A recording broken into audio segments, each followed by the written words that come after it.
ఇద్దరు పిల్లలతో కలిసి రైలు కింద పడి ఆత్మహత్య చేసుకున్న సాఫ్ట్వేర్ ఇంజనీర్ విజయారెడ్డి కేసులో మిస్టరీ కంటిన్యూ అవుతుంది. విజయారెడ్డి చనిపోయి వారం రోజులవుతున్నా చనిపోవడానికి కారణాలపై అనుమానాలు కొనసాగుతున్నాయి.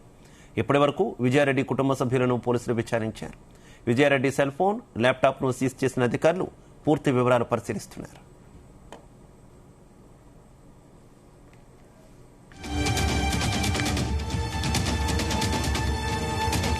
విజయారెడ్డి సెల్ ఫోన్ పైనే ప్రధానంగా నజర్ పెట్టారు పోలీసులు. కాల్ రికార్డ్స్, డేటా వస్తేనే కేసు ఓ కొలికి వచ్చే అవకాశం ఉన్నట్టు అధికారులు చెబుతున్నారు. హాస్టల్ వద్దకు వెళ్లి పిల్లలిద్దరిని వెంట తీసుకొచ్చింది విజయారెడ్డి. అర్ధరాత్రి దాటేంత వరకు రైల్వే ప్లాట్ఫామ్లపైనే నడుచుకుంటూ అటు ఇటు వెళ్ళింది. ఆ తర్వాత పిల్లలను హత్తుకొని ఆత్మహత్య చేసుకునేంత కఠిన నిర్ణయం విజయారెడ్డి తీసుకోవడం వెనుక బలమైన కారణాలు ఉండవచ్చంటున్నారు అధికారులు. అదేంటో త్వరలోనే తేలుతుందంటున్నారు.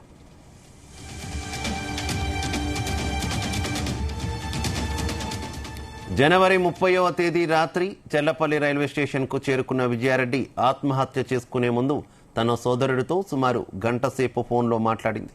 అయితే అక్కతో ఫోన్ మాట్లాడుతున్న క్రమంలో రైల్వే స్టేషన్లోని ఇతర శబ్దాలను ఆమె తమ్ముడు గమనించలేదా, ఆయనకు ఎలాంటి అనుమానం కలగలేదా అనే కోణంలో పోలీసులు దర్యాప్తు చేస్తున్నారు. అయితే తన చావుకు ఎవరూ కారణం కాదంటూ విజయారెడ్డి సూసైడ్ నోట్లో పేర్కొనడంతో ఆధారాలు లేకుండా ఎవరిని అనుమానించలేమని పోలీసులు తెలిపారు.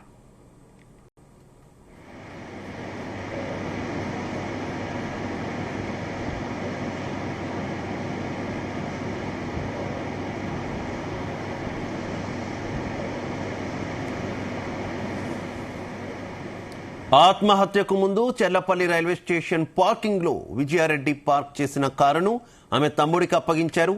కుటుంబ ఆస్తుల విషయంలో గొడవలు ఉన్నాయా, లేక విజయారెడ్డికి ఎవరి నుంచైనా బెదిరింపులు, బ్లాక్మెయిల్స్ వచ్చాయా, ఇంకేమైనా కారణాలు ఉన్నాయా అనే కోణంలో పోలీసులు దర్యాప్తు ముమ్మరం చేసినట్టు తెలుస్తోంది. అయితే విజయారెడ్డి ఎందుకంత తీవ్ర నిర్ణయం తీసుకుందో తమకు అర్థం కావడం లేదని ఆమె భర్త సురేందర్ రెడ్డితో పాటు తల్లి, సోదరుడు చెబుతున్నారు. కానీ విజయారెడ్డికి తల్లి, సోదరుడితో ఆర్థిక వివాదాలున్నాయని సురేందర్ రెడ్డి బంధువులు ఆరోపిస్తున్నారు.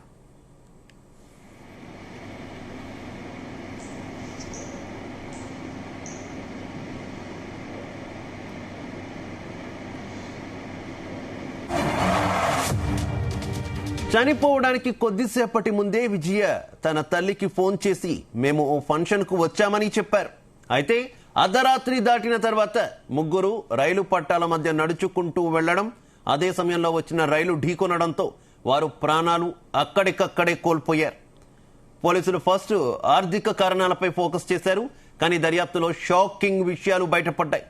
విజయకు ఐటీ ఉద్యోగం ద్వారా నెలకు ₹1,00,000 జీతం వస్తోంది. దానికి తోడు ఇంటి అద్దెల ద్వారా అదనపు ఆదాయం కూడా ఉంది. దుబాయ్లో ఉద్యోగం చేస్తున్న ఆమె భర్త సురేందర్ రెడ్డి జీతం కూడా నేరుగా విజయ ఖాతాలోని జమ అవుతుంది. పిల్లలు ఐఐటి చదువుల కోసం భర్త విదేశాలకు వెళ్లగా ఇక్కడ విజయ అన్ని విషయాలను చక్కగా చూసుకునేవారని బంధువులు చెబుతున్నారు.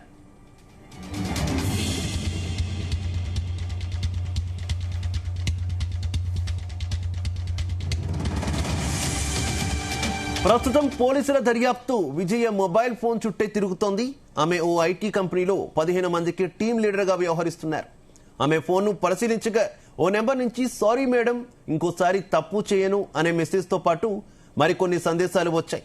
ఈ మెసేజ్ పంపిన వ్యక్తి ఎవరు, ఆఫీస్ ఒత్తిడి ఏమైనా ఉందా, లేక ఆ వ్యక్తికి విజయ ఆత్మహత్యకు ఏమైనా సంబంధం ఉందా అనే కోణంలో పోలీసులు కూపీలాగుతున్నారు. ఆర్థికంగా నిలకడగా ఉండి కుటుంబంలో గొడవలు లేకపోయినా వెల్ సెటిల్డ్ మహిళా ఇంజనీర్ తన బిడ్డలతో సహా రైలు కింద పడడం వెనుక ఉన్న ఆ అదృశ్య కారణమేంటో తెలియాల్సి ఉంది.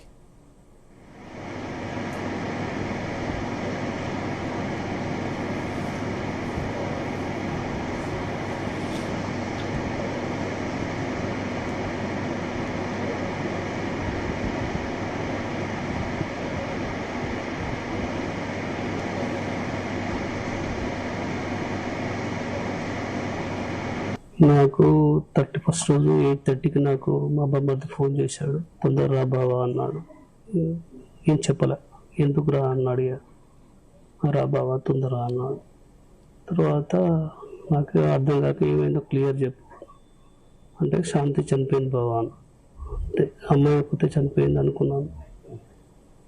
ఆ షాక్లో ఉన్నాను. తర్వాత ఒక 10 minutesలో మళ్ళీ ఫోన్ చేసి ముగ్గురు చనిపోయారు బావా అన్నాడు. నాకేం చేస్తున్నా నాకేం అర్థం కాలేదు. ఇప్పటివరకు మీకున్న సమస్యలు కానీ తర్వాత ఇతరత్ర ఏమన్నా ప్రాబ్లమ్స్ కానీ ఆర్థికంగా కానీ ఇంకా ఏమన్నా ఇప్పటివరకు అయితే మాకైతే హ్యాపీగా పోతుంది. ఇప్పటివరకు ఎంత సమస్యలు ఏం లేవు, పెద్ద సమస్యలు ఏం లేవు. మేడం ఏం పనిచేసేవాళ్ళు?